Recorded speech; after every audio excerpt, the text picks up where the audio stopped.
ಮೊದಲನೇದಾಗಿ Karnataka public TV ಡಿಜಿಟಲ್ಗೆ ಸ್ವಾಗತ. ಇವತ್ತಿನ ದಿನ ABVP ದವರು ಇಲ್ಲೊಂದು ಬೃಹತ್ ಪ್ರತಿಭಟನೆ ಮಾಡ್ತಾ ಇದ್ದಾರೆ. ಗಾಂಧಿ ಚೌಕ್ನಲ್ಲಿ ನಿನ್ನೆ ನಡೆದ ಕಾನ್ಸ್ಟೇಬಲ್ ಎಕ್ಸಾಮ್ ಪೇಪರ್ ಲೀಕ್ ಆಗಿದೆ ಅನ್ನುವುದು ಅವರ ವಾದವಾಗಿದೆ. ಇಲ್ಲಿ ABVP ಸದಸ್ಯರು ಇಲ್ಲಿದ್ದಾರೆ ನಮ್ಮ ಜೊತೆ. ಅವ್ರು ಏನ್ ಹೇಳ್ತಾರೆ ಅನ್ನೋದು ಅವ್ರ ಬಾಯಿಂದ ಕೇಳೋಣ ಬನ್ನಿ ವೀಕ್ಷಕರೇ. ಬೃಹತ್ ಪ್ರತಿಭಟನೆ ಹಮ್ಮಿಕೊಂಡಿದ್ದೀರಿ, ಯಾಕೆ, ಏನ್ ಸಮಸ್ಯೆ ಆಗಿದ್ದ ಸಮಸ್ಯೆ ಏನು? ನಿನ್ನೆ ದಿನ ಪೊಲೀಸ್ ಕಾನ್ಸ್ಟೇಬಲ್ ಪರೀಕ್ಷೆಗಳು ಏನಿದ್ದವು, ಆ ಪರೀಕ್ಷೆಯಲ್ಲಿ ಒಂದು ಕೊಠಡಿಯಲ್ಲಿ ಅರ್ಧ ಗಂಟೆಗಳ ಲೇಟ್ ಆಗಿ ಕೊಟ್ರೆ, ಇನ್ನು ಕೊಠಡಿಯಲ್ಲಿ ಮತ್ತೊಂದು ಕೊಠಡಿಯಲ್ಲಿ 1 ಗಂಟೆಗಳ ಲೇಟ್ ಆಗಿ ಕೊಡುವಂತ ಕೆಲಸವನ್ನ ಮಾಡಿದ್ದಾರೆ. ಅಲ್ಲಿರ್ತಕ್ಕಂಥದ್ದು ಒಂದು ತಪ್ಪಲ್ಲ, ಒಂದು ಮಿಸ್ ಮ್ಯಾಚಿಂಗು. ಅದಕ್ಕೆ KA ಸ್ಪಷ್ಟನೆ ಕೊಟ್ಟಿದೆ. ಅದನ್ನು ಹೊರತುಪಡಿಸಿಯೂ ಕೂಡ ಅಲ್ಲಿರ್ತಕ್ಕಂಥ ವಿದ್ಯಾರ್ಥಿಗಳಿಗೆ ಮಿಸ್ ಗೈಡ್ ಮಾಡುವುದರ ಮೂಲಕ ಅಲ್ಲಿರ್ತಕ್ಕಂಥ ವಿದ್ಯಾರ್ಥಿಗಳು ಸರಿಯಾದ ಸಮಯಕ್ಕೆ ಎಬ್ಬಿಸಿ 1 ಗಂಟೆ ಲೇಟ್ ಆಗಿ ಕೊಟ್ಟು ಏನು ಸರಿಯಾದ ಸಮಯಕ್ಕೆ ಅದರಲ್ಲಿ ಹಾಲ್ ಟಿಕೆಟ್ ನಲ್ಲಿ ಇರ್ತಕ್ಕಂಥ ಸಮಯಕ್ಕೆ ಅವರನ್ನು ಹೊರಗಡೆ ಹಾಕುವಂತ ಕೆಲಸವನ್ನ ಮಾಡಿದ್ದಾರೆ.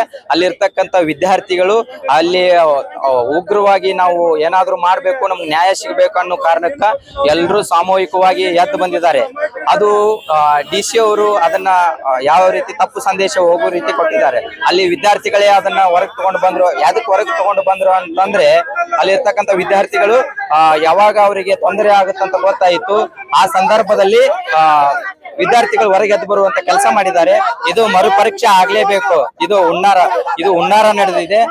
ಪೊಲೀಸರು ಕೂಡ ನಮ್ಮ ಹೋರಾಟವನ್ನು ಹತ್ತಿಕ್ಕುವಂತ ಕೆಲಸವನ್ನು ಮಾಡ್ತಾ ಇದ್ದಾರೆ. ಇವತ್ತು ನಮ್ಮ ಕಾಲರ್ ಪಟ್ಟಿಗಳನ್ನ ಹಿಡಿದು ಬಂದು ಹೊರಗೆ ಹಾಕುವಂತ ಕೆಲಸವನ್ನ ಇವತ್ತು ಪೊಲೀಸ್ ಇಲಾಖೆದವರು ಮಾಡಿದ್ದಾರೆ.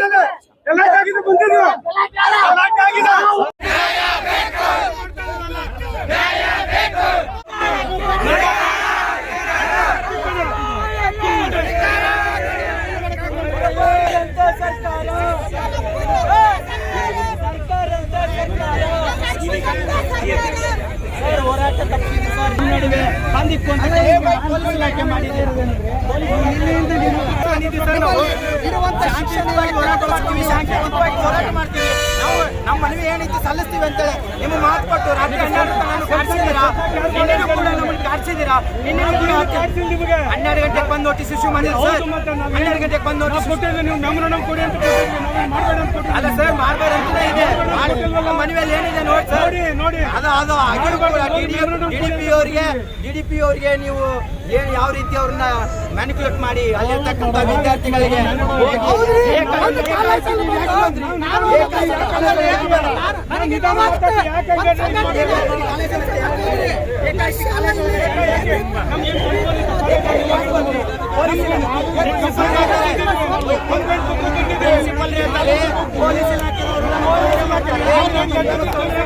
ಪೊಲೀಸ್ ಇಲಾಖೆ ಅಲ್ಲಿ ಪ್ರಾಚಾರ್ಯರೇ ಹೇಳಿದ್ದಾರೆ ಕೈ ಮುಗಿತೀವಿ ಅಂತ ನಮ್ಗೆ ರಿಕ್ವೆಸ್ಟ್ ಮಾಡ್ಕೊಂಡು ನಾವು ಅಲ್ಲಿಂದ ಬರೋ ಪೊಲೀಸ್ ಇಲಾಖೆ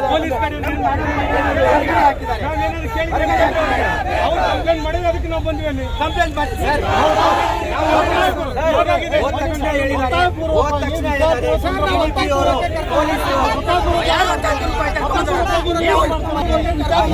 ಗದ್ರಿಕೆ ಹೋಗಿ ಮಾಡುವಂತ ಕೆಲಸ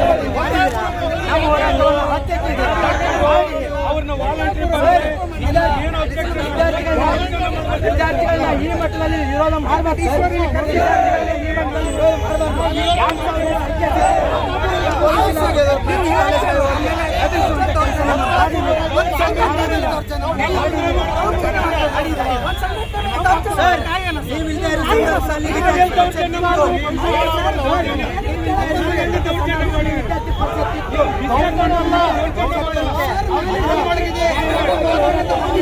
ಸೈದ್ಧಾಂತಿಕ ಬದ್ಧತೆ ಇರ್ತಕ್ಕಂಥ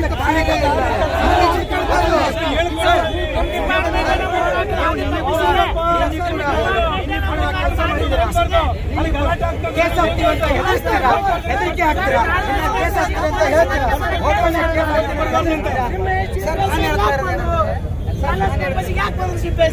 ಸರ್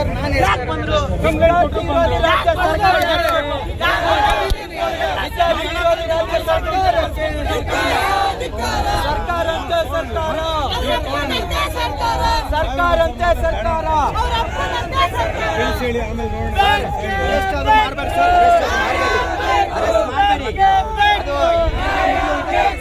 ಮುಗಿಯುವಂತ ಹೋರಾಟ ಅಲ್ಲ. ನಾವು ನಿನ್ನೆ ನಾವು ನಿಮ್ಗೆ ಏನ್ ಮಾತು ಶಾಂತಿಯುತವಾಗಿ ಹೋರಾಟ ಮಾಡ್ತೀವಿ ಸರ್. ನಾ ಹೇಳ್ತೀನಿ ಸರ್, ಶಾಂತಿಯುತವಾಗಿ ಹೋರಾಟ ಮಾಡ್ತೀವಿ ನಾವಂತ ಇಲ್ಲಿ ಮನವಿ ಮಾಡ್ಕೊಂಡು ಬಂದಿವಿ ಸಾಹೇಬರಿಗೆ, ಯಾವ ಸಾಹೇಬರಿಗೆ ಒಟ್ಟಿಗೆ ಎಲ್ಲ ಇಲ್ಲ ಸರ್. ನೀವೇ ದಾರಿ ತಪ್ಪಿಸಿದ್ದು, ನೀವೇ ಅದನ್ನ ಹೋರಾಟವನ್ನು ಹತ್ತಿಕ್ಕುವಂತ ಕೆಲಸ ಯಾಕೆ ಸರ್ ನೀವು ಹತ್ತಿದ್ದೀರ? ನೀವು ಒಳಗಡೆ ಕಾಲೇಜ್ ಪಟ್ಟಣದೊಳಗೆ ಬಂದ ನಮ್ಮ ಕಾಲೇಜ್ ಹಿಡ್ಕೊಂಡ್ಬರ್ದು ಅವಶ್ಯಕತೆ ಇತ್ತ? ಅವಶ್ಯಕತೆ ಇತ್ತ? ಹೋರಾಟ ಇರ್ಬೇಕಾದವ್ರು ನಮ್ಮ ಜೊತೆಗೆ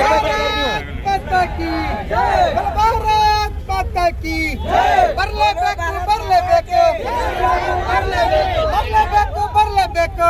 ಇಲ್ಲಿ ಒಬ್ಬೊಬ್ಬ ಕಾರ್ಯಕರ್ತರು ಒಬ್ಬೊಬ್ಬ ಕೋಟಿ ಕೋಟಿ ಸಂಖ್ಯೆಗೆ ಸಮ. ವಿದ್ಯಾರ್ಥಿ ಶಕ್ತಿ ಅಂದ್ರೆ ರಾಷ್ಟ್ರದ ಶಕ್ತಿ. ಆ ಶಕ್ತಿಯನ್ನ ಕುಗ್ಸಾಕ್ ನೀವು ನೋಡ್ಬೇಡ್ರಿ. ಏನ್ ಇವತ್ತು ಹತ್ತಿಕ್ಕುವಂತ ಕೆಲಸವನ್ನ ಮಾಡಿದಿರಿ, ಮಾಡ್ರಿ. ಅಲ್ಲಿ ಇರ್ತಕ್ಕಂಥ ಪ್ರಿನ್ಸಿಪಲ್ ಹೇಳ್ತಾರೆ, ನಮ್ಮ ಪೊಲೀಸ್ ಇಲಾಖೆ ಮತ್ತು DDP ಅವ್ರು ಫೋನ್ ಮಾಡಿ ಹೇಳ್ತಾ ಇದ್ದಾರೆ, DC ಅವ್ರ ಇನ್ಸ್ಟ್ರಕ್ಷನ್ಸ್ ಇದೆ. DC ಅವ್ರು ಹೇಳಿದಾರಂತೆ, ನಾವು ಕಳ್ಸಂಗಿಲ್ಲ, ದಯಮಾಡಿ ನಿಮ್ ಕೈ ಮುಗಿತೀವಿ, ನಾವು ಯಾವಾಗಲೂ ನಿಮ್ ಪರವಾಗಿರ್ತೀವಿ, ನೀವು ವಿದ್ಯಾರ್ಥಿಗಳ ಪರವಾಗಿದ್ದೀರಾ, ಅದ್ರ ಸಲುವಾಗಿ ನಾವು ನಿಮಗೆ ಧನ್ಯವಾದ ಹೇಳಕ್ ಬಯಸ್ತೀವಿ. ಪ್ಲೀಸ್ ಈ ಹೋರಾಟವನ್ನ ನೀವು ಮಾಡಬೇಡಿ, ನಮ್ಮ ವಿದ್ಯಾರ್ಥಿಗಳನ್ನ ಕರ್ಕೊಂಡು ಹೋಗಬೇಡಿ ಅಂತ ಕೈ ಮುಗಿದ ಪ್ರಾಚಾರ್ಯ ಹೇಳ್ತಾರಂತಂದ್ರೆ ಇದು ಎಂತ ನಮ್ ದುರ್ದೈವ, ಇದು ಎಂತ ದುರ್ದೈವ. ವಿದ್ಯಾರ್ಥಿಗಳು ಹೋರಾಟ ಮಾಡಬಾರ್ದ? ವಿದ್ಯಾರ್ಥಿಗಳು ಇದು ತಪ್ಪಾಗಿದ್ದನ್ನ ಖಂಡಿಸಬಾರ್ದ? ಅದಕ್ಕೆ ಸ್ಪಷ್ಟೀಕರಣ ಕೊಟ್ಟಿದ್ರೆ ಇದು ಸಂದರ್ಭ ಬರ್ತಾ ಇರಲಿಲ್ಲ. ನಿನ್ನೆ DYSP ಅವರು, ನಮ್ಮ CPI ಸರ್ ಎಲ್ಲರೂ ಇದ್ದಾಗೂ ನಾವು ಶಾಂತಿಯುತವಾಗಿ ಹೋರಾಟ ಮಾಡ್ತೀವಿ ಅಂತ ಹೇಳಿದ್ವಿ. ಯಾಕೆ ನಮ್ಮ ಹೋರಾಟವನ್ನು ಹತ್ತಿಕ್ಕುವಂತ ಕೆಲಸ ಮಾಡಿದ್ರು? ಇದರ ಹಿಂದಿರ್ತಕ್ಕಂಥ ಹುನ್ನಾರ ಏನು? ಇದರ ಹಿಂದಿರ್ತಕ್ಕಂಥ ರಾಜಕಾರಣ ಏನು? ಇದರ ಹಿಂದಿರ್ತಕ್ಕಂಥ ಒಂದು ಷಡ್ಯಂತ್ರ ಏನು? ವಿದ್ಯಾರ್ಥಿ ಪರಿಷತ್ತಿನ ಮೇಲೆ ಅಷ್ಟು ದ್ವೇಷ ಯಾಕೆ? ಅಖಿಲ ಭಾರತೀಯ ವಿದ್ಯಾರ್ಥಿ ಪರಿಷತ್ತಿನ ತೀವ್ರವಾಗಿ ಖಂಡಿಸುತ್ತೆ. ಪೊಲೀಸ್ ಇಲಾಖೆ ಯಾವಾಗ ಕಾಲೇಜ್ ಕೊಠಡಿ ಒಳಗಡೆ ಬಂದು ನಮ್ಮ ಕಾಲರ್ ಪಟ್ಟಿಗಳನ್ನು ಹಿಡಿದು ಹೊರಗೆ ಹಾಕುವಂತ ಕೆಲಸವನ್ನ ಮಾಡಿದ್ದಾರೆ. ನಾವು ಯಾವತ್ತೂ ಪೊಲೀಸ್ ಇಲಾಖೆ ಜೊತೆಗೆ ಇರುವವರು ಲ್ಯಾಂಡ್ ಆರ್ಡರ್ ಪ್ರಾಬ್ಲಮ್ ಆಗದೆ ಇರತಕ್ಕಂಥ ಸಾಕಷ್ಟು ಹೋರಾಟಗಳನ್ನು ಮಾಡಿದೀವಿ. ಅಖಿಲ ಭಾರತೀಯ ವಿದ್ಯಾರ್ಥಿ ಪರಿಷತ್ 78 ವರ್ಷಗಳ ಹಿಂದೂ ಕೂಡ ಇತ್ತು, ಈಗೂ ಇರುತ್ತೆ, ಇನ್ನು ಮುಂದೂ ಕೂಡ ಇರುತ್ತೆ. ಅದು ಯಾವಾಗಲೂ ಅಜರಾಮರವಾಗಿರುತ್ತೆ. ಯಾಕಂದ್ರೆ ವಿದ್ಯಾರ್ಥಿ ಪರಿಷತ್ ಯಾವಾಗಲೂ ವಿದ್ಯಾರ್ಥಿ ಸಮುದಾಯದ ಜೊತೆಗೆ ಇರ್ತಕ್ಕಂಥ ಏಕೈಕ ಸಂಘಟನೆ. ಯಾವುದೇ ಚುನಾವಣೆ ಪೂರ್ವಕವಾಗಿ ಎದ್ದು ಬರ್ತಕ್ಕಂಥ ಸಂಘಟನೆ ಅಲ್ಲ ಅಖಿಲ ಭಾರತೀಯ ವಿದ್ಯಾರ್ಥಿ ಪರಿಷತ್. ಅಂದ್ರ ವಿದ್ಯಾರ್ಥಿ ಸಮುದಾಯದ ಜೊತೆಗೆ ಗಟ್ಟಿಯಾಗಿ ನಿಲ್ತಕ್ಕಂಥ ಸಂಘಟನೆ ಯಾವುದಾದ್ರೂ ಇತ್ತಂದ್ರೆ ಅದು ಅಖಿಲ ಭಾರತೀಯ ವಿದ್ಯಾರ್ಥಿ ಪರಿಷತ್ತು. ಬೆರಳೆಣಿಕೆ ವಿದ್ಯಾರ್ಥಿಗಳನ್ನ ಕರೆದುಕೊಂಡು ಪ್ರಾರಂಭ ಮಾಡಿರ್ತಕ್ಕಂಥ ಸಂಘಟನೆ. ಇವತ್ತು ಕೋಟ್ಯಾಂತರ ಸಂಖ್ಯೆಯಲ್ಲಿ ಕಾರ್ಯಕರ್ತರಿದ್ದಾರೆ ಅಂದ್ರೆ ಅಲ್ಲಿರ್ತಕ್ಕಂಥ ಬದ್ಧತೆ, ಅಲ್ಲಿರ್ತಕ್ಕಂಥ ಒಂದು ಸಿದ್ಧಾಂತ ಅಷ್ಟು ಗಟ್ಟಿಯಾಗಿರುವುದರಿಂದ ಅಖಿಲ ಭಾರತೀಯ ವಿದ್ಯಾರ್ಥಿ ಪರಿಷತ್ ಇವತ್ತಿಗೂ ಕೂಡ ಕಡಿಮೆ ಸಂಖ್ಯೆ ಇದೆ ಅಂತ ನೀವು ಯಾವತ್ತು ಅಲುಗಾಡಕ್ಕೆ ಹೋಗಬೇಡಿ. ನಾವಿಲ್ಲಿರ್ತಕ್ಕಂಥವ್ರು ಒಬ್ಬೊಬ್ರು ಒಂದೊಂದು ಕೋಟಿಗೆ ಸಮ. ಏನು ನೀವು ಬೆಂಕಿಯನ್ನು ಸರ್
ಮಾಡಬೇಡಿ.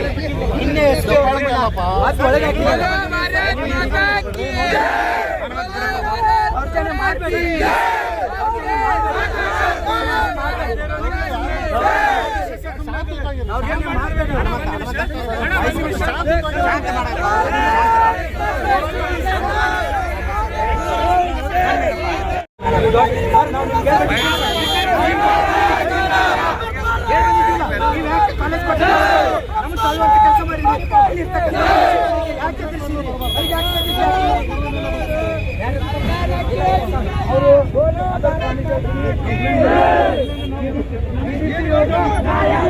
ನೀವೊಂದು ಕ್ಯಾಮ್ರಾ ಖರೀದಿ ಮಾಡಿ, ಯಾಕಂದ್ರೆ ನಾ ಗಿಫ್ಟ್ ಕೊಡ್ತೀನಿ ನಮ್ಮ ಸಂಘಟನೆಯಿಂದ.